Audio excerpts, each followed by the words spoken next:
Hello friends, आप सबका स्वागत है आपके अपने चैनल गवर्नमेंट एग्ज़ाम स्टडी में। दोस्तों, आज हम क्लास 6 एनसीईआरटी हिस्ट्री की चैप्टर 3 के बारे में डिस्कस करेंगे। अभी तक हमने चैप्टर 1 और चैप्टर 2 को डिस्कस किया था। दोस्तों, अगर आपने मेरे चैनल को अभी तक सब्सक्राइब नहीं किया है तो ज़रूर सब्सक्राइब करें और बेल आइकन दबाना तो बिल्कुल भी ना भूलें, जिससे कि जो भी नोटिफिकेशन आए वो सबसे पहले आपको पता चल जाए। जो ये समरी है एनसीईआरटी हिस्ट्री की, आपको अब पता चल गया होगा कि सब बहुत ज़रूरी है हर एग्ज़ाम के पॉइंट ऑफ व्यू से। किसी भी गवर्नमेंट एग्जाम में इसका ज़रूर पूछा जाता है। चैप्टर 3 का नाम है from gathering to growing food. अभी तक आपको पता था कि पैलियोलिथिक और मीजोलिथिक एज में उनको सिर्फ गैदरर और हंटर्स बोलते थे, यानी कि वो खाना पेड़ों से लेते थे या फिर शिकार के थ्रू अपना खाना पाते थे। अब लेकिन उन्होंने क्या किया, धीमे धीमे उनको खेती के बारे में भी पता चलने लगा। मीजोलिथिक एज में उनको थोड़ा बहुत खेती के बारे में पता चला था, लेकिन पूरी अच्छी जानकारी खेती की उनको नियोलिथिक एज में आई थी। यहाँ पे इस चैप्टर में हमको कई नियोलिथिक साइट के बारे में भी पता चलेगा। आइए दोस्तों देखते हैं वेराइटीज़ ऑफ फूड्स। अब तक ये पता चल गया था आपको कि खाना जो है वो पेड़ से, पौधों से या फिर जानवरों से, दो ही तरीके से मिल सकता है। उनको ये बात अच्छे से पता चल गई थी। फिर उन्होंने ये भी देखा, जैसे कि आपको पता है ना, पिछले चैप्टर में पढ़ा था आपने कि वो यहाँ से वहाँ घूमते रहते थे, घूम घूम के अपना खाना लेते थे। तो उन्होंने देखा कि पिछली जगह पे कोई अलग तरह के पेड़ पौधे थे, इस जगह पे किसी और अलग टाइप के पेड़ पौधे हैं। सेम यही चीज़ उन्होंने जानवरों के भी देखी कि हिल्स में या कि माउंटेन में या फिर डेजर्ट्स में अलग अलग तरह के जानवर हर जगह हो रहे हैं। इसका मतलब उन्होंने दो चीज़ पता करी। एक तो हर प्लांट्स को डिफरेंट कंडीशन चाहिए ग्रो होने के लिए, जैसे कि जो राइस है उसको ज़्यादा पानी चाहिए as compare to that of wheat, और ऐसे ही हर अलग अलग जानवरों को अलग अलग क्लाइमेटिक कंडीशन चाहिए सर्वाइव करने के लिए। ठीक है, जैसे कि शीप और गोट जो है आपकी, वो हिली एरियाज़ में आराम से रह सकती है एज़ कम्पेयर टू कैटल्स। ठीक है, अब उसके बाद देखिए बिगनिंग हुई फार्मिंग और हर्डिंग की। ठीक है, इसमें उन्होंने क्या किया, उन्होंने खेती करने के लिए पहले ऑब्जर्वेशन स्टार्ट किया। ऑब्जर्वेशन किया, उसके बाद उन्होंने क्या किया, लुकिंग आफ्टर प्लांट्स, प्लांट्स की देखभाल की। भाई जो अब पेड़ हम पौधे बो रहे हैं उनको उनकी देखभाल भी तो करनी पड़ेगी, उन्हें पानी देना पड़ेगा, खाद देना पड़ेगा, जो भी चीज़ें वो देते रहे हों। और तीसरी सबसे ज़रूरी चीज़ क्या करनी पड़ेगी, उन्हें चिड़ियों और जानवरों से बचाना ही पड़ेगा कि आपने खेत बोया और उन्होंने आके सब खराब कर दिया, ये भी नहीं करना, ये भी बचाना पड़ेगा। तो ऐसे वो लोग फार्मर्स बने। फिर उन्होंने देखा कि जो जानवर जिनको आप घर के आसपास रह रहे हो उनको अगर आप खाना दे रहे हो तो वो आपके लिए लॉयल हो जा रहे हैं, वफादार हो जा रहे हैं, फिर आप उनसे अपना काम भी निकाल सकते हो। तो उन्होंने सोचा कि हम इसका मतलब जानवरों को पाल सकते हैं, लेकिन उन्होंने कुछ ही सिलेक्टिव जानवर पाले। इसी को बोलते हैं डोमेस्टिकेशन, बोलते थे, डोमेस्टिकेशन अभी भी बोलते हैं। जो जानवर सेलेक्टिव जानवरों को पाला, उन्होंने देखा कुछ जानवर हैं जो बहुत वाइल्ड हैं, जैसे कि आपका लॉयन, टाइगर, स्नेक, ये सब बहुत वाइल्ड भी हैं, कभी टेम भी नहीं हो सकते। दूसरी चीज़, इनसे आप कुछ यूज़ भी नहीं है आपका। लेकिन जो जानवर वो पालते थे, जैसे कि पिग्स, कैटल्स, शीप, गोट्स, ये सब क्या है, खाने की तरह भी यूज़ होती थी और उनको बहुत बेनिफिट भी उनसे होता, जैसे उनसे दूध मिलता था, उनसे कई चीज़ें और उनको मिल जाती थी। ठीक है, तो इनको भी क्या करने लगे, अपने जानवर जिनको पालते थे उनको भी क्या करते थे, वाइल्ड एनिमल से वो प्रोटेक्ट करते थे और इनको हर्डर्स बोलते थे।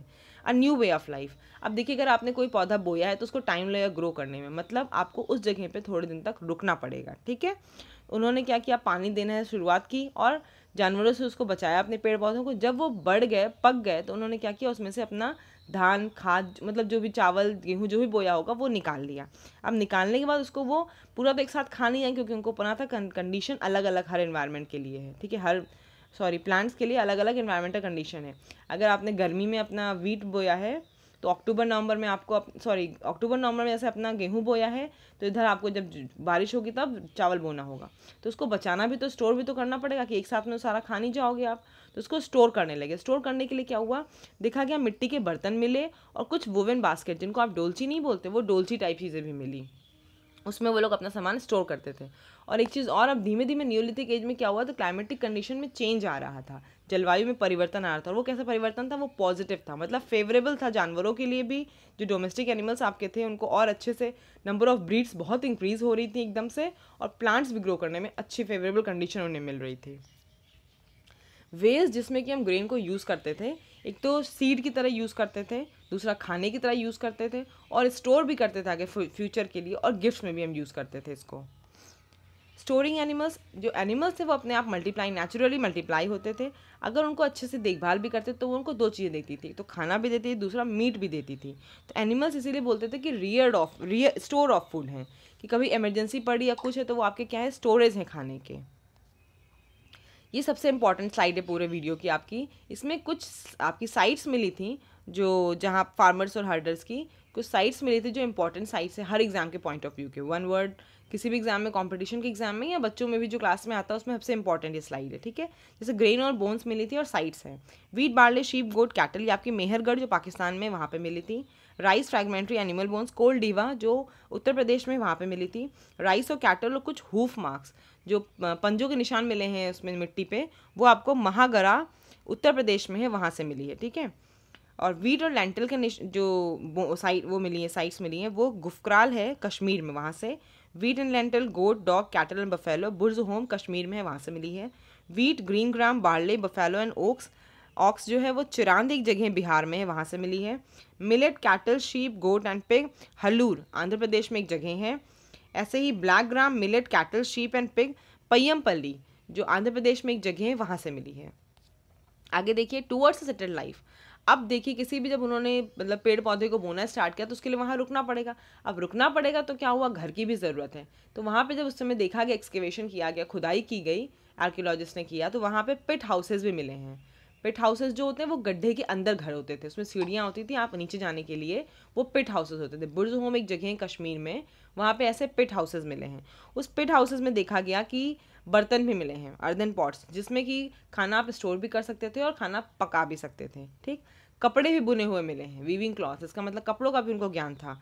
और बर्तन भी मिले। बर्तन जो मिले थे वो देखा गया घरों के अंदर भी थे और घरों के बाहर भी थे। इसका मतलब डिफरेंट क्लाइमेटिक कंडीशन के हिसाब से वो लोग खाना बनाते रहे होंगे। जब जाड़ा वगैरह होता रहा होगा, ठंड रहती रही होगी, तब वो लोग घरों के अंदर खाना बनाते थे और गर्मी वगैरह के टाइम वो लोग घर के बाहर खाना बनाते थे, ठीक है। टूल्स जो थे वो अब पैलियोलिथिक से बहुत डिफरेंट होने लगे थे, पॉलिश्ड टूल्स मिलने लगे थे। लेकिन पैलियोलिथिक एज वाले कुछ टूल्स भी अभी भी यूज़ हो रहे थे। कुछ साइट पे पैलियोलिथिक एज वाले भी टूल्स मिले थे न्यूलिथिक साइट में। ये पूरा चैप्टर आपके न्यूलिथिक साइट का है, न्यूलिथिक एज का है। What about other customs and practices. देखिए फार्मर्स और हर्डर्स एक ग्रुप में रहते थे, अलग अलग हर जगह फार्मर्स और हर्डर्स रहने लगे थे, उनको हम ट्राइब्स बोलते थे, ठीक है। उनके ज़्यादातर ऑक्यूपेशन जो होते थे वो हंटिंग थी, फिशिंग थी, एग्रीकल्चर वर्क था और रियरिंग एनिमल्स था। लेकिन ये काम सब अलग अलग डिवाइड करके रखे थे। जैसे कि खेती बाड़ी का ज़्यादातर काम औरतें करती थीं। बच्चे क्या करते थे, वो प्लांट्स वगैरह देखते थे, मतलब जो आपने खेती की उनमें क्या करते थे, उनको देखते थे, मतलब चिड़िया और जानवर सब हटाते रहते थे बच्चे। और जो आदमी लोग थे, मेंस थे, वो क्या करते थे, हंटिंग का काम करते थे। कुछ काम दोनों मिलजुल के करते थे, जैसे कि मिल्किंग का काम, दूध निकालने का काम कैटल से, वो दोनों करते थे मिलके। ऐसे ही डेकोरेशन हाउसेस की और आपकी सिंगिंग, डांसिंग, ये सब लोग वो दोनों मिलके, मेन एंड वेमेन मिल के काम करते थे इस कामों को।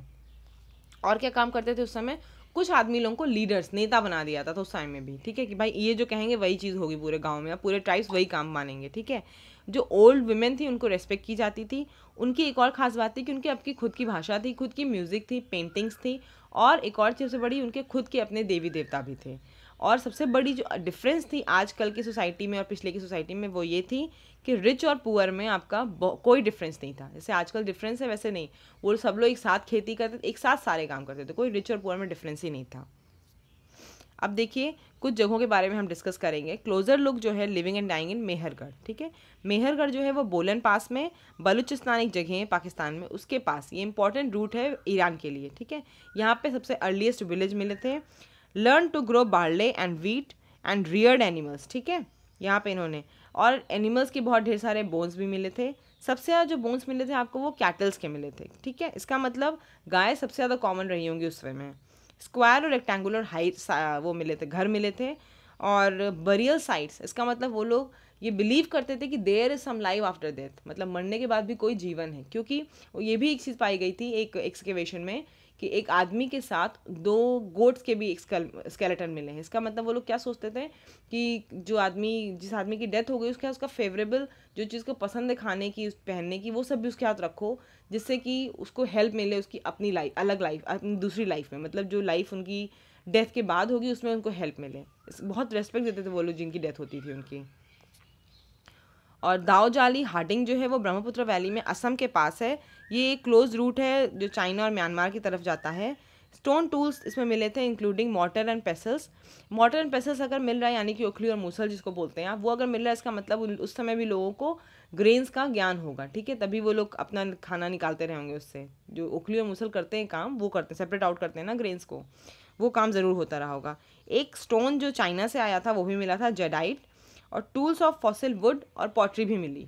फॉसिल वुड उसके बोलते हैं जो आपकी लकड़ियाँ 100 साल से ज़्यादा पुरानी होकर एकदम पत्थरों की तरह हो जाती हैं, उनके टूल्स मिले थे और बर्तन वगैरह मिले थे। एक जगह आपकी टर्की में है जिसे बोलते हैं कटाल हुयुक, जो नियोलिथिक साइट है वो टर्की में पाई गई।